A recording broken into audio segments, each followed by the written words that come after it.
Hello friends, welcome to Personal Tutor. This is me Priyanshi. So now we'll continue with our chapter Resources. In the previous two parts we have seen what are resources and type of resources, in which we have studied about natural resource. Now we'll see what are human made resource and what are human resource with conservation of resources. So let's start with the first topic of today, which is human made resource.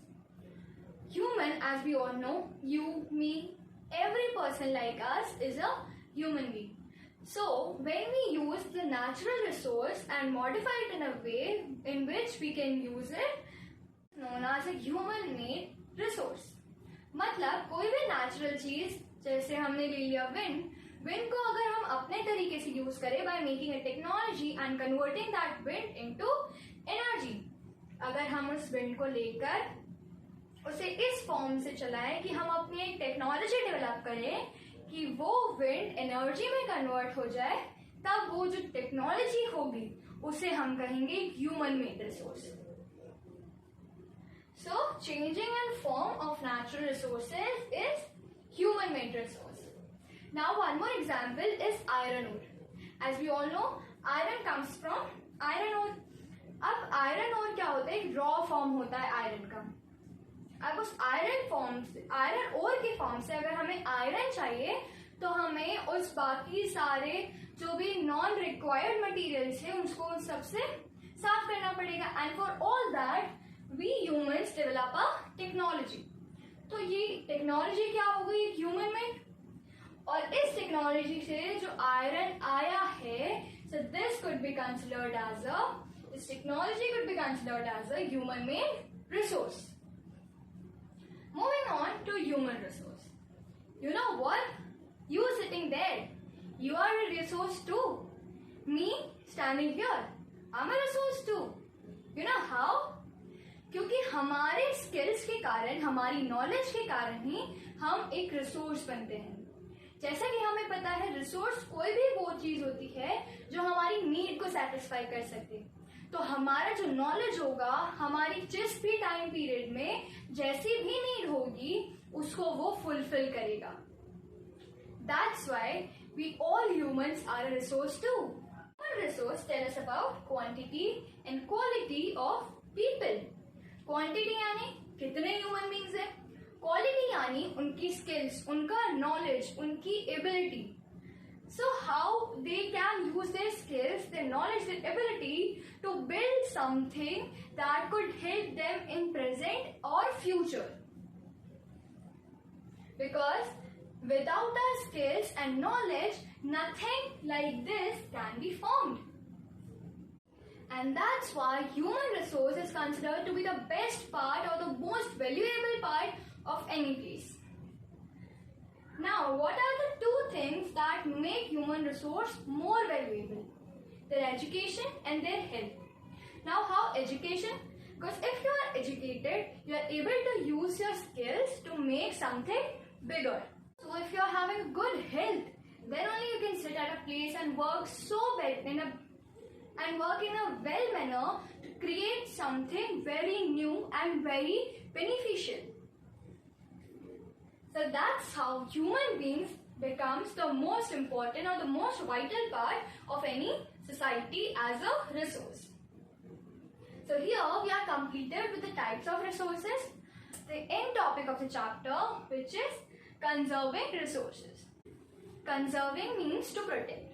To protect means आपको किसी भी चीज को, कोई भी resource को इतना संभाल के रखना होगा ताकि आपकी सारी नीड्स वो फुलफिल कर सके बिना खत्म हुए.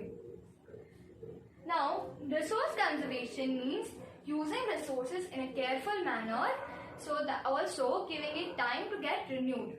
जैसा कि हमने पढ़ा था नेचुरल रिसोर्स में कि रिन्यूएबल रिसोर्स क्या होते हैं.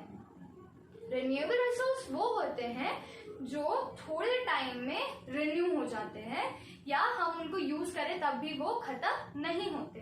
लेकिन उसके बाद हमने एक और चीज देखी थी कि अगर हम उनका जुडिशियस यूज या केयरफुली उन चीजों का यूज ना करें, सो वो बहुत जल्दी खत्म हो सकती है. जैसे अगर हम ऐसा सोचे कि forest by the way is a renewable resource, water is a renewable resource, लेकिन अगर हम उसे केयरलेसली यूज करेंगे तो वाटर और फॉरेस्ट बहुत जल्द ही खत्म हो जाएंगे. Also, we know non-renewable resources takes a lot time to renew themselves, around thousands of years. इसीलिए हमें उन resources को भी एकदम अच्छे तरीके से, एकदम स्पेसिफिक तरीके से, केयरफुली तरीके से उसे यूज करना होगा, ताकि ऐसा टाइम ना आए कि वो बिल्कुल खत्म हो जाए और उस टाइम पे हमें उन चीजों की नीड हो.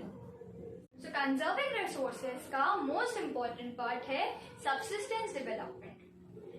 डेवलपमेंट मीन्स किसी भी जगह में कोई ऐसा चेंज लाना जिसके कारण वो जगह और अच्छी दिख जाए. लेकिन किसी भी चीज को डेवलप देखने के लिए हम जो रिसोर्सेज का यूज कर रहे हैं उसको केयरफुली करना होगा. Subsistent development means a balance between present and future.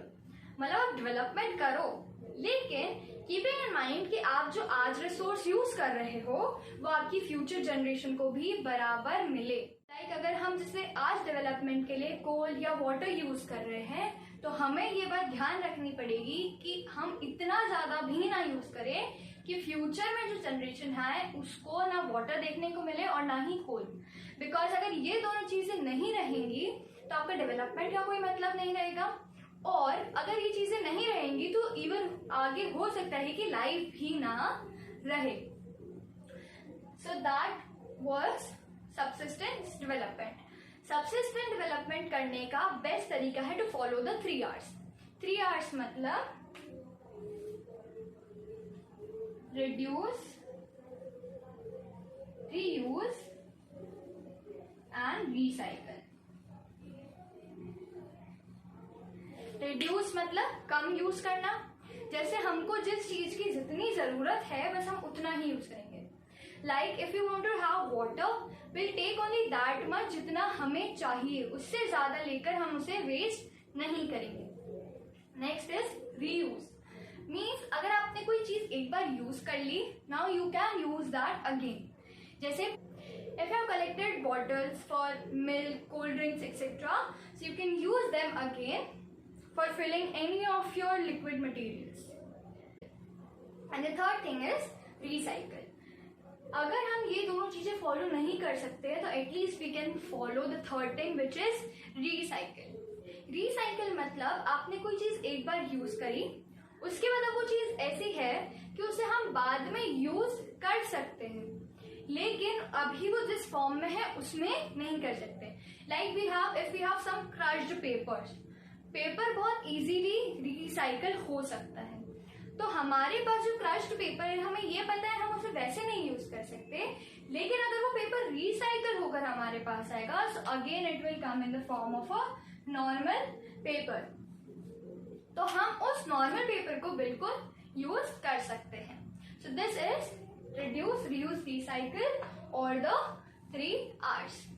I hope आपको इतना सब समझ में आ गया हो.